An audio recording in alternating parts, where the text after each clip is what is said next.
నా మీద ప్రభు కుమార్కి ఇష్టం ఉన్నట్టుగా మా బంధువులతో మాట్లాడాడు. ఆ ఎవిడెన్స్ నా దగ్గర ఉన్నాయి. ప్రముఖ్ కుమార్ గారు, మీరు ఈ వీడియో చూస్తే కనుక, మీరు ఆర్టీవీకి సంబంధించిన ఈ లైవ్ని కనుక చూస్తుంటే కనుక, మీరు ఏ తప్పు చేయకపోయి ఉంటే మీరు మా ఫోన్ని అటెండ్ చేసే ప్రయత్నం చేయండి. మీ సైడ్ నుంచి మీరేమనుకుంటున్నారు, మీ సైడ్ మీ వర్షన్ కూడా చెప్పే ప్రయత్నం చేయండి. ఒకసారి మీరు చెప్పండి అమ్మా. మీకు ఇప్పుడు ప్రధానంగా మీరు ఇప్పుడు పెళ్లి చేసుకోవాలని డిమాండ్ చేస్తున్నారు, కేసు ఫైల్ అయింది అంటున్నారు. తనని అరెస్ట్ చేశారా? అరెస్ట్ చేయలేదన్నా. తనపైన కేసు నమోదైందా? కేసు నమోదైంది. కేసు నమోదైంది. తను ఇప్పుడు అక్కడే నంద్యాలలోనే ఉంటున్నాడా, ఆ చర్చిలోనే? నంద్యాలకు వస్తున్నాడు, ఇక్కడ ఆరాధనలు కూడా నడిపిస్తున్నాడు. వచ్చిన వారికి కూడా నా గురించి చెప్తున్నాడంట. హైకోర్టుకి వేశాను, ఆ పాపని జైలుకి పంపిస్తాను, ఆ పాప నా మీద నిందలు వేస్తుంది, నాకు కొంచెం రాజకీయం ఉంది, నాకు డబ్బు ఉంది, వీళ్ళైతే ఆ పాపని చంపడానికి కూడా సిద్ధపడతాను, ఎందుకంటే మా బ్యాచ్ అటువంటిది అని చెప్పాడంట. బ్యాచ్ కొంచెం వాళ్ళకు ఒక బ్యాచ్ ఉందంట, తండ్రి సన్నిధి ఒక టీం ఉందంట. ఎవరైనా తండ్రి సన్నిధి మీద ఆరోపణలు చేస్తే వాళ్ళని భూమి మీద ఉంచరంట. ఓకే. సో మొత్తం మీద తన పొజిషన్ని, అంటే పాస్టర్గా తను ఉన్న ఆ పొజిషన్ని, ఆ చర్చ్ని కూడా, ఈ తండ్రి సన్నిధి అనే ఆ చర్చ్ని, ఆ పొజిషన్ని, వీటిని వాడుకొని మిమ్మల్ని మభ్యపెట్టే ప్రయత్నం చేశాడు. ఇప్పుడు కూడా మిమ్మల్ని హరాస్ చేస్తూ, అంటే ఇప్పుడు కూడా మీకు థ్రెట్స్ కూడా ఇచ్చే ప్రయత్నం చేస్తున్నాడు. తనకంటూ ఒక గ్యాంగ్ ఉంది, మిమ్మల్ని చంపేస్తానంటూ కూడా చెప్పుకొచ్చే ప్రయత్నం చేస్తున్నాడా? చేస్తున్నాడు. ఓకే. దీనికి సంబంధించి మీరు చర్చ్లో ఇంకా సుపీరియర్స్, అంటే ఇప్పుడు తన పైన ఉండే వ్యక్తులను కావచ్చు, ఇటు వాళ్ళనే ఏమైనా సంప్రదించే ప్రయత్నం చేశారా? నాకు తెలిసిన వాళ్ళు నా పక్షాన మొదట్లో మాట్లాడిన వాళ్ళందరూ అటు సైడే వెళ్ళిపోయారన్న. ఎందుకు వెళ్ళారు అంటే ఇది నిజంగా ఇది అంటే నిజమని వాళ్ళకి తెలిసినప్పటికీ కూడా ఆ పాస్టర్ని సేవ్ చేయడానికి నేనే చెడ్డదాన్ని అన్నట్టుగా, నేను ఒక వేషన్ అన్నట్టుగా, నేను ఒక వ్యభిచారిని అన్నట్టుగా, భరత్ అనే వ్యక్తి, ఎలిజబెత్ అనే ఆమె, ఇనిస్పాలు, జాషువా చొకోడి, వీళ్ళంతా లైవ్లు పెట్టి నన్ను ఒక వేషగా, ఒక వ్యభిచారిగా ప్రకటన చేస్తున్నారన్న, యూట్యూబ్లలో పెడుతున్నారు. ఓకే. వీడియోలు కూడా మీ పైన మాట్లాడుతూ వీడియోలు కూడా పెట్టడం జరుగుతుందా? జరుగుతుంది. ఓకే. చర్చికి సంబంధించిన సుపీరియర్స్, అంటే ఈ బ్రాంచ్ కాకుండా దీని పై స్థాయిలో ఉండే వాళ్ళని ఎవరినైనా సంప్రదించారా? వాళ్ళని సంప్రదించాను, వాళ్ళు నా కాల్ లిఫ్ట్ చేయలేదు. తర్వాత నేను అక్కడికి వెళ్ళినప్పుడు శాలెం రాజు గారు లేరు అక్కడ, నేను కలవటానికి వెళ్ళినప్పుడు. ఓకే. ఒక్క నిమిషం, మీరు అలానే వెళ్ళినప్పుడు చెప్పండి. అక్కడికి నేను వెళ్ళినప్పుడు నువ్వు వాళ్ళతో ఏం చెప్పొద్దు, నేను మాట్లాడుతాను, సాక్ష్యం పాడవుతుంది, ఎన్నికి రమ్మని కూడా చెప్పాడు నాకు ప్రభు కుమార్. వెళ్ళినప్పుడు నువ్వు అక్కడ ఎవరికి ఏం చెప్పొద్దు, నేను మాట్లాడుతాను. ఒక్క నిమిషం. హలో, పాస్టర్ ప్రభు కుమార్ అండి? పాస్టర్ ప్రభు కుమార్ గారు, నేను ఆర్టీవీ నుంచి న్యూస్ ప్రెసెంటర్, న్యూస్ యాంకర్, నా పేరు కళ్యాణ్ రాజు. మీరు ఆర్టీవీ లైవ్లో ఉన్నారండి? నమస్తే సార్, గుడ్ ఆఫ్టర్నూన్. చెప్పండి. నమస్తే అండి. ఇప్పుడు ప్రస్తుతానికి ఇటు లైవ్లో మనతో పాటు ఇటు బాధితురాలు మహిమ గారు కూడా ఉన్నారు. ఆమె చెప్పుకొస్తుంది ఏంటంటే 8 నెలల నుంచి మీరు తనని పెళ్లి చేసుకుంటానని మాయ మాటలు చెప్పి తనని ప్రెగ్నెంట్ చేశారు అంటూ చెప్పుకొచ్చే ప్రయత్నం చేస్తుంది. చెప్పండి సార్. మీరేమంటారు దానికి? నేను వచ్చింది September 7 అక్కడ ఆరాధన ప్రారంభించడం జరిగింది సార్ అక్కడ. ఓకే. September 14th వాళ్ళు రావడం జరిగింది అక్కడికి.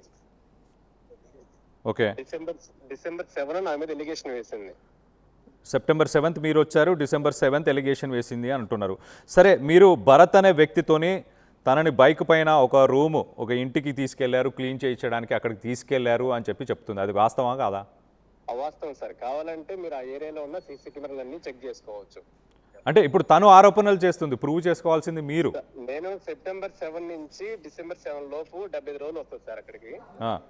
70 రోజులు అయితే అమ్మాయి చెప్పిన దాని ప్రకారం 90 రోజులు 3 నెలల గర్భం ఎలా వస్తుంది తనకి? 90 అంటే ఇప్పుడు December 7th తాను కేసు ఫైల్ చేసిందా? December 7 నా మీద ఎలిగేషన్ చేసింది, కంప్లైంట్ ఇచ్చింది. అంటే పోలీసులకు కంప్లైంట్ ఇచ్చిందా లేకపోతే ఎక్కడ అంటున్నారు? ఆ పోలీస్ స్టేషన్లో 3 టౌన్లో మొదటగా కంప్లైంట్ ఇచ్చింది సార్. మహిమ గారు, మీరు December 7th పోలీసులకు కంప్లైంట్ చేశారా? మీకు వినిపిస్తుందా? ఇటు ప్రభు కుమార్ పాస్టర్ మాట్లాడే మాటలు మీకు వినిపిస్తుందా సార్? హలో సార్, చెప్పండి. ఒక్క ఎవిడెన్స్ సార్. ఒక్క నిమిషం మహిమ గారు మాట్లాడుతున్నారు. ఒక్క నిమిషం పాస్టర్ గారు, ఒక్క నిమిషం లైన్లో ఉండండి. చెప్పండి అమ్మా. జనవరి 4వ తేదీ నేను పోలీస్ స్టేషన్ దగ్గరికి వెళ్ళడం జరిగింది. ఓకే, ఆయన ఎప్పుడు వచ్చారు? అక్కడికి వెళ్ళిన తర్వాత ఆ వ్యక్తి కూడా మధ్యాహ్నం వచ్చాడు. మధ్యాహ్నం వచ్చినప్పుడు 3 టౌన్స్ ఏ దగ్గర మాట్లాడినప్పుడు ఆయన నేను బయట వెళ్ళి కూర్చొని మాట్లాడుకుంటాం సార్ అని ఆడ పర్మిషన్ తీసుకొని బయటకు వచ్చి మరుసటి రోజు బయట పెద్ద మనుషులందరూ తోలుకొని వచ్చి కొంతమంది రాజకీయవేత్తలను కూడా తీసుకొచ్చి అక్కడ మాట్లాడడం జరిగింది. అది కూడా అబ్బాయి తన రాజకీయవేత్తను కూడా తీసుకొని రావడం జరిగింది. అబ్బాయి అనేది కాదు కానీ ఆ అబ్బాయికి సపోర్ట్ చేస్తున్న ఎలిజబెత్ రాణ్ అనే ఆమె అక్కడ రాజకీయ వ్యక్తులని పిల్లంపింది. డబ్బులు సెటిల్మెంట్ చేస్తాడమ్మా, పెళ్లి అయితే చేసుకోవడంట. అది నిందని మాట్లాడుతుంది ఎలిజబెత్ రాణ్ అని మాట్లాడడం జరిగింది. నాకు డబ్బు వద్దు ఏమొద్దు, నా జీవితం పాడు చేశాడు ఆ వ్యక్తి, నన్ను పెళ్లి చాలా చెప్పారు. మహిమ గారు, యాక్చువల్గా ఇటు సెప్టెంబర్ 7న నేను నంద్యాలకు వచ్చాను, జనవరిలో తను కంప్లైంట్ చేసింది, అప్పటికే ఇవన్నీ ఘటనలు జరిగిపోయా, వచ్చిన ఇమీడియట్ గానే డిసెంబర్ 7 ఎలిగేషన్ చేసింది, జనవరి 4 కంప్లైంట్ ఇచ్చింది సార్.